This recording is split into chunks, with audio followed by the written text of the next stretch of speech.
Reading through the Bible in 1 year, April 26th, Numbers chapter 3, Psalms 37, Song of Solomon chapter 1, and Hebrews chapter 1. Now, these are the records of the generations of Aaron and Moses at the time when the Lord spoke with Moses on Mount Sinai. These are the names of the sons of Aaron: Nadab, the firstborn, Abihu, Eleazar, and Ithamar. These are the names of the sons of Aaron, the appointed priests, whom he ordained to serve as priests. But Nadab and Abihu died before the Lord when they offered strange fire before the Lord in the wilderness of Sinai, and they had no children.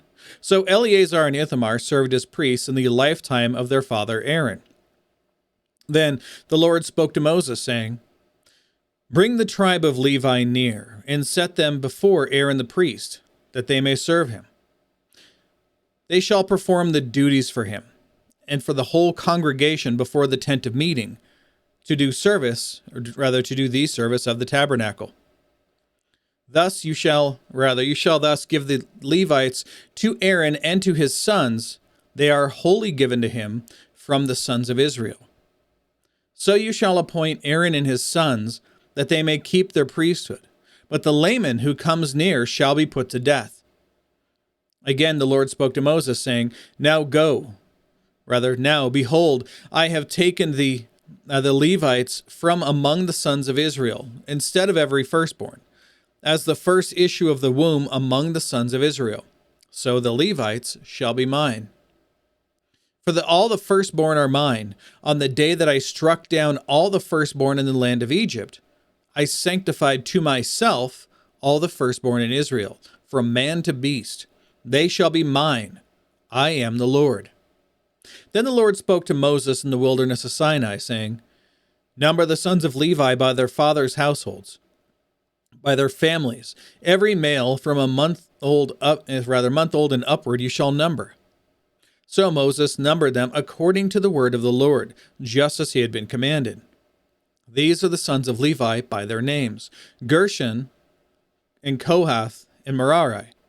These are the names of the sons of Gershon by their families: Libni and Shimei. And these are the sons of Kohath by their families: Amram, Izhar, Hebron, and Uzziel.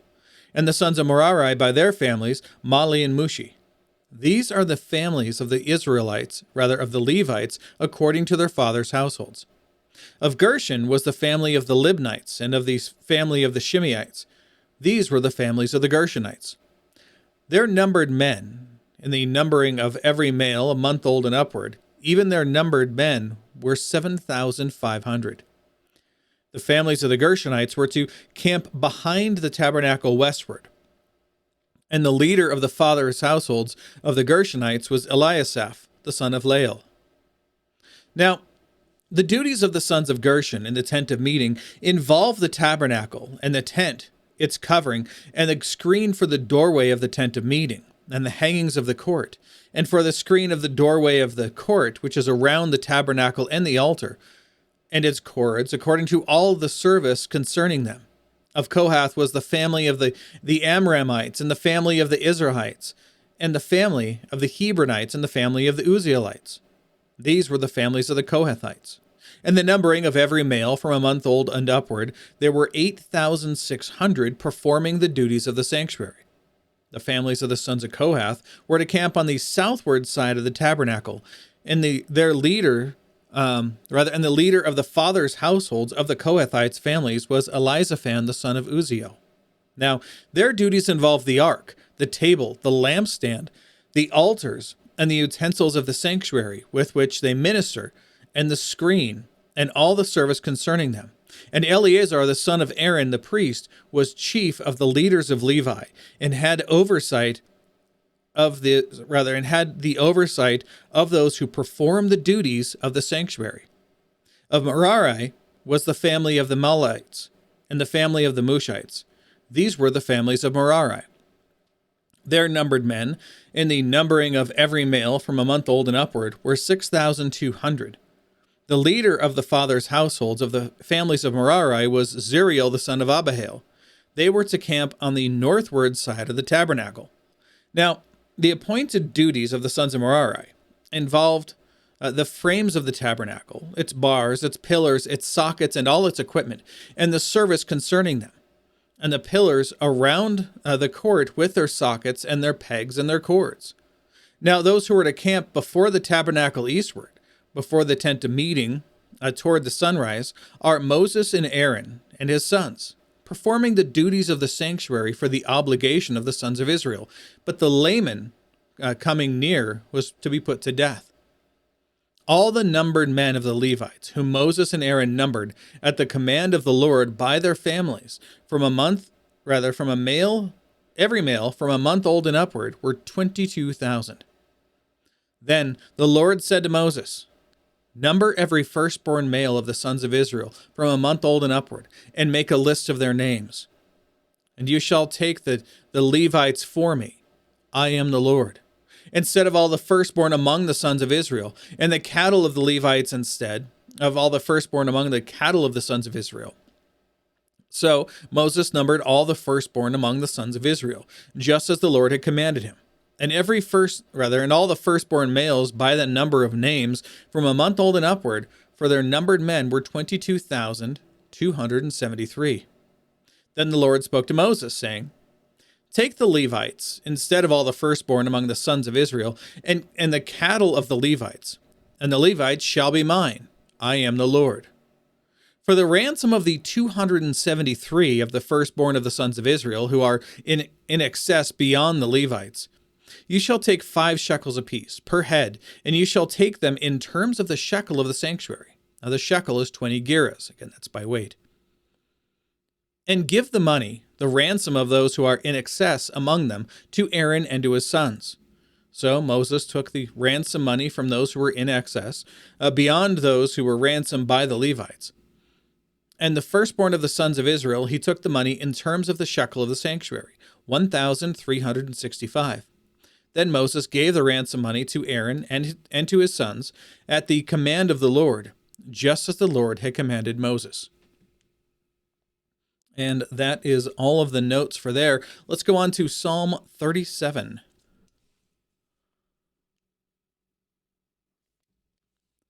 "Do not fret because of evildoers. Be not envious toward wrongdoers, for they will wither quickly like the grass and fade like the green herb. Trust in the Lord and do good. Dwell in the land and cultivate faithfulness. Delight yourself in the Lord, and he will give you the desires of your heart. Commit your way to the Lord. Trust also in him, and he will do it. He will bring forth your righteousness as the light and your judgment as the noonday." Wow, this sounds great. If I just delight myself in the Lord, he will give me all the desires of my heart. Yes and no. If we delight ourselves in the Lord, if we put his needs before our own, and if our focus is praising and glorifying God, then our desires are the same desires as his, because his desire is to glorify himself. So when we are glorifying him, he will give us the desires of our heart, because our desires are that he be glorified. It's not merely about amassing things. That's not what this is about at all. Rest in the Lord and patiently wait for him. Do not fret because of him who prospers in his way, because of the man who carries out his wicked schemes. Cease from anger and forsake wrath. Do not fret, it leads only to evildoing. For evildoers will be cut off, but those who wait for the Lord, they will inherit the land. Yet a little while, and the wicked man will be no more. And you will look carefully for his place, and he will not be there. But the humble will inherit the land, and will delight themselves in abundant prosperity. The wicked plots against the righteous, and gnashes at him with his teeth. The Lord laughs at him, for he sees his day coming. The wicked have drawn the sword and bent their bow, to cast down the afflicted and the needy, to slay those who are upright in conduct. Their sword will enter their own heart, and their bows will be broken. Better is the little of the righteous than the abundance of many wicked. For the arms of the wicked will be broken, but the Lord sustains the righteous. The Lord knows the days of the blameless, and their inheritance will be forever. They will not be ashamed in the day of evil. In the days of famine, they will have an abundance, but the wicked will perish. And the enemies of the Lord will be like the glory of the pastures. They vanish. Like smoke, they vanish away. The wicked borrows and does not pay back, but the righteous is gracious and gives. For those blessed by him will inherit the land, but those cursed by him will be cut off. The steps of a man are established by the Lord, and he delights in his way. He, God, delights in the way of the one who he has established his steps. When he falls, he will not be hurled headlong, but the Lord is the one who holds his hand. I have been young, and now am old, yet I have not seen the righteous forsaken, or his descendants begging bread. All day long he is gracious and lends, and his descendants are a blessing. Depart from evil and do good, so you will abide forever. For the Lord loves justice and does not forsake his godly ones. They are preserved forever. But the descendants of the wicked will be cut off. The righteous will inherit the land and dwell in it forever. The mouth of the righteous utters wisdom, and his tongue speaks justice. The law of his God is on his heart, rather is in his heart, and his steps do not slip. The wicked spies upon the righteous and seeks to kill him. And the Lord will not leave him in his hand, or let him be condemned when he is judged. Wait for the Lord and keep his way, and he will exalt you to inherit the land. When the wicked are cut off, you will see it. I have seen a wicked, violent man spreading himself like a luxuriant tree in its native soil. Then he passed away, and lo, he was no more. I sought him, but he could not be found. Mark the blameless man, and behold the upright.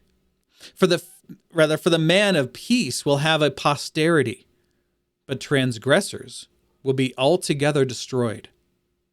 The posterity of the wicked will be cut off, but the salvation of the righteous is from the Lord.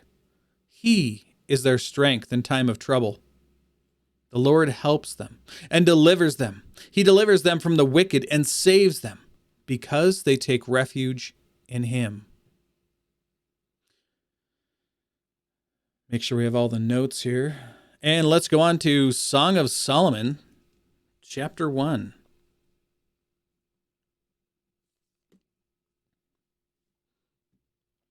And as we are in a new book, let's go ahead and read the introduction.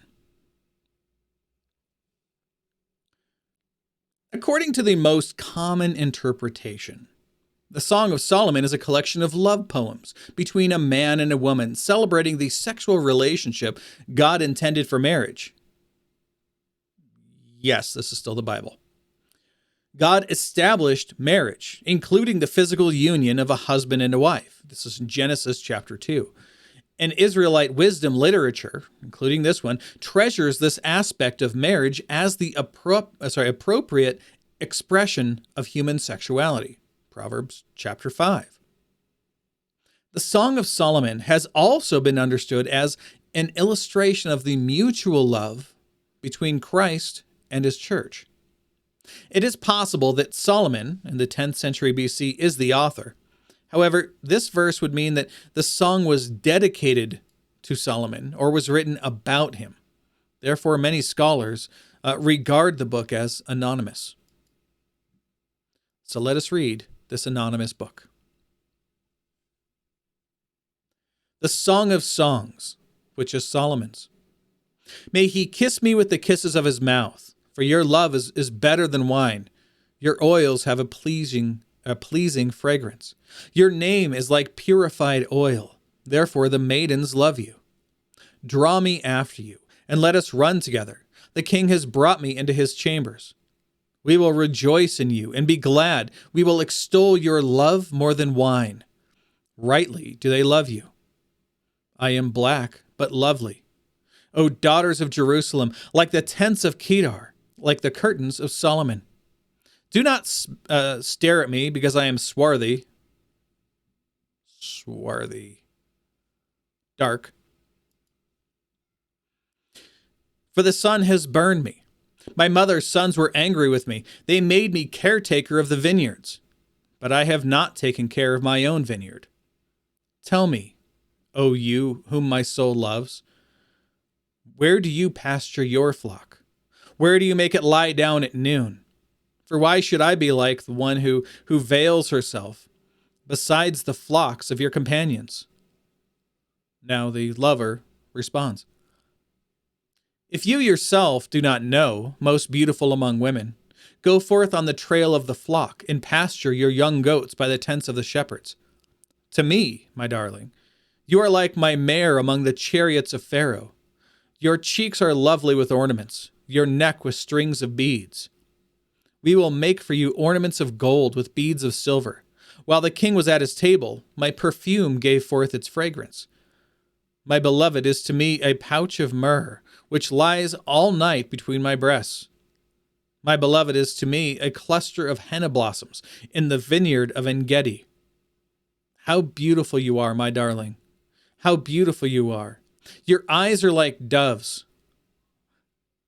Sorry, there's a meme where they take all of these things and they put them together to build a person, to build a girl. It's hilarious. The eyes are literal doves. It throws me off every single time. How handsome you are, my beloved, and so pleasant. Indeed, our couch is luxuriant. The beams of our houses are cedars, our rafters cypresses. Going to go ahead and bring up the rest of the notes. And there you go. Let's go on to Hebrews chapter 1. Another anonymous book. All right, let's go ahead and read the introduction. The letter to the Hebrews was written to encourage Christians in a time of trial. It does so by focusing on the absolute supremacy and sufficiency of Jesus Christ. While God spoke in the past many times and in many ways, he has now spoken to us by his Son, Jesus the Christ, who is the exact imprint of God's nature and who upholds the universe by word of his power. Jesus accomplished his complete salvation for all who trust in him. And that's chapter 1, verse 1 through chapter 10, verse 18. That's the focus of those 10 plus chapters. We dare not neglect such a great salvation. Rather, in our faith and in our everyday living, we should imitate the example of Christ and of those who honor the role of faith, which we see in chapters 11 through 13. This letter, whose author is unknown, was probably written between 60 and 70 AD. I have many views on who I think wrote this. I've heard many views. I have my own personal view, mostly because it sounds a whole lot like Paul. We've been reading a lot of Paul so far this year. And if you read through ESV with me last year, you also have read through a lot of Paul. I have a pretty good idea of who I think wrote it, but I could be totally wrong. Throwing it out there. I'm not going to say who it is because then people will mock me and I will cry. God, after he spoke long ago to the fathers and the prophets in many portions and in many ways, in these last days, he has spoken to us in his Son, whom he appointed heir of all things, through whom he also made the world. And he, the Son, is the radiance of his glory and the exact representation of his nature, and upholds all things by the word of his power. When he had made purification for sins, he sat down at the right hand of the Majesty on high. Having become as much better than the angels, as he has inherited a more excellent name than they. For which of the angels did God ever say, "You are my son, today I have begotten you"? And again, "I will be a father to him, and he shall be a son to me"? And when he again brings the firstborn into the world, he says, "And let all the angels of God worship him." And of the angels, he says, "Who makes his angels winds, and his ministers a flame of fire." But Of the Son, he says, your throne, O God, is forever and ever, and the righteous scepter is the scepter of his kingdom. You have loved righteousness and hated lawlessness. Therefore God, your God, has anointed you with the oil of gladness above your companions. And you, Lord, again, capital Lord, that's Yahweh, in the beginning laid the foundation of the earth, and the earth are the works of your hands. They will perish, but you will remain. And they all will become old like a garment, and like a mantle you will roll them up. Like a garment they will also be changed. But you are the same, and your years will not come to an end. But to which of the angels has he ever said, sit at my right hand until I make your enemies a footstool for your feet? Are they not all ministering spirits, sent out to render service for the sake of those who will inherit salvation? And we'll go into more of this tomorrow. Yeah, and that's all the notes. Cool. All right. Behold, the word of the Lord.